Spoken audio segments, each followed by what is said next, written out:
The other day, I came across an article that will shock you. If you've been watching my content long enough, you're probably pretty familiar with some data and stats that prove that the unhappiest segment of the population is unmarried, childless women around 40 years of age.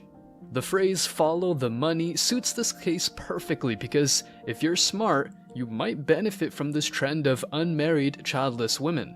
Just think of cat food and boxed wine subscriptions. Oh, and let's not forget pills. As much as some women might be making more money than ever, it's often true that money doesn't buy happiness. Some women went on rallies and protests to fight for equal rights, but once they get a dose of equality, they either resort to their privileges, thus ignoring the equality they fight for, or simply blame an external agent. The labor market is not that sweet, honey. No pun intended. The evidence is so vast that when you hear someone say they fight for equality, you might roll your eyes. The people that pull off the mainstream media arguments to justify their points haven't really reflected on what they believe. They simply parrot what someone else said. By someone else, of course, I mean people who care very little about them, you, and me. Some ideologies have been promoted so much because they benefit society's overlords, whereas the average citizen, especially men, have to pay for the consequences. The funny thing is that just because the mass media machine pushes a narrative, still some people blindly believe that these corporations and governments care about them. No wonder why there's more division than ever, and it's hard to have a healthy debate. Instead of having a decent conversation as grown-up adults, many prefer being right over learning something new. On the other hand, as a MGTOW, you don't want social engineering to work its magic and convince anyone else. Indeed, since you're on your way, you prefer your bachelor's lifestyle over being unhappily married. Explaining yourself all the time, pleasing everyone but you, and other bad decisions are indeed very detrimental. If you set boundaries in a relationship, for example not letting your girlfriend go out to the club, you'll probably be called insecure and controlling even if you're not hitting the club either. In today's video, you'll learn more about leftover women and why they're actually very unfulfilled. Stick around because I'm sure you're going to love this one. But before we go deeper, let me share the comment of the day. Shout out to Geralt. He said, "This year I'm going the Spider-Man/Chad way. If a woman tells me she likes me, I say, I miss the part where that's my problem, and leave."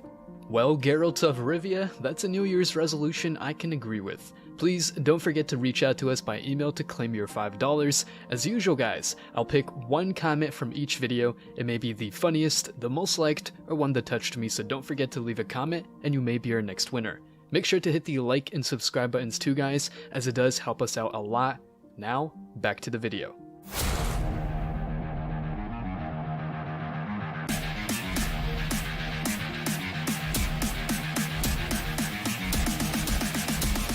Embrace your masculinity.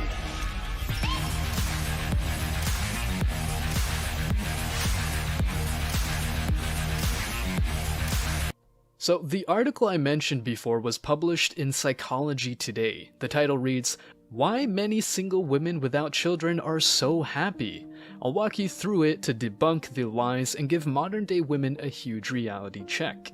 While they are trying to capture unicorns and live in a parallel dimension where they feel like a 10 out of 10, even with a bad personality, your duty as a MGTOW is to keep yourself grounded and happy, and you'll be really happy not dating any modern-day women. Trust me on that one. The key points of the article are that single women with no children are often happier and healthier than men and married women with children. Women tend to have stronger social networks outside of their romantic relationships. Relax guys, more on that in a second. And single women may be more selective than single men when choosing a partner, as they enjoy the freedom provided by their lifestyle. Before going through the article, let's address these points one by one. Firstly, single women without children are really unhappy, especially when they're 40 and their fertility is gone. An article posted in Evie magazine, which is made by women for women, recognizes that the happiest demographic is married men 39 years old and a kid, but the unhappiest one is women of 42 with a professional job and a 100 grand salary. What did I say before? Money doesn't buy happiness, but at least some women are realizing that they can buy some accessories, holidays, and beauty treatments to quote-unquote please themselves. Not at all. When a woman says that she wears makeup or a certain garment to please herself and feel more confident, ask her if she wears makeup when she's all alone in her house.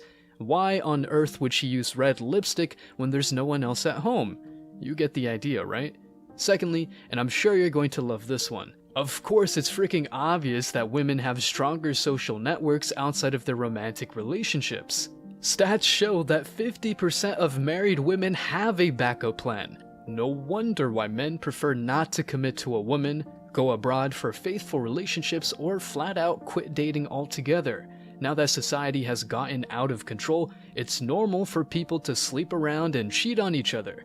If you're a man and have a date with a woman, chances are you're not the only man she's testing. And of course, if you took part in the dating scene before, you ended up realizing that being a one-woman man was not a good option because girls today talk to many dudes at the same time. If you're in a marriage setting and tell your wife she cannot go to the club, in today's society, you'll be dismissed as sexist and intolerant. The brainwashed will say, "Don't be insecure, she's just hanging out with friends."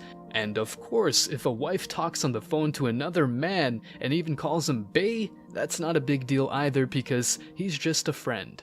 The most outrageous thing is that men who set these boundaries but don't explore their options are still being called insecure and controlling. Come on, now that you've got some equality, you still ain't satisfied. No wonder why men prefer singlehood over a quote-unquote partnership with a woman. It seems that giving her what she wants is not enough, and she'll ask for more right until she finds someone better and dumps the guy at hand. And thirdly, of course, women are more selective than single men when choosing a partner. Men are used to rejection and failure, whereas women are not. As a consequence, the man develops character and strives to become stronger, and the woman assumes she's great until she gets rejected. That's when she gets a huge reality check and realizes that having certain assets is not enough. Well, it might be enough to get a guy, but not for retaining him long term. Society's powerful people funded certain ideologies to allow women equal access to the labor market. Was this because these influential individuals cared about women's well-being? Not at all. They pushed all these policies and ideas to get richer. Since more people entered the workforce, governments could tax more workers and increase their revenue. And guess what? Today's governments all over the world get more tax revenue than ever before, but public debt never stops growing. Living alone is a challenging task, and the cost of living is through the roof. Back in the day, a man was considered the breadwinner and he was able to support his family with his income. The wife stayed at home and raised the children. So the state and the school system were not really capable of indoctrinating. In today's world, both husbands and wives are working 9-to-5 jobs and spend a lot of time outside of the house, so the kids are more likely to be indoctrinated and perpetuate this downfall, i.e. buy into their system. And this is far from being some bold, far-fetched statements, and men are waking up to this scam. Men don't want to work multiple hours to get back home, argue with their wives over menial stuff, and even educate kids that are being programmed by the school system.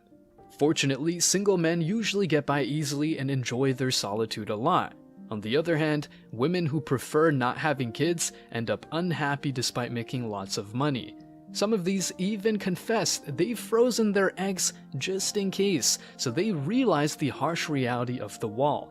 All that money they make is increasing their expectations, and as much as I'm big on having standards, these women are single because they spend their lives chasing unicorns or, surprisingly, living the boss bitch life while they work for a boss who is oftentimes a man.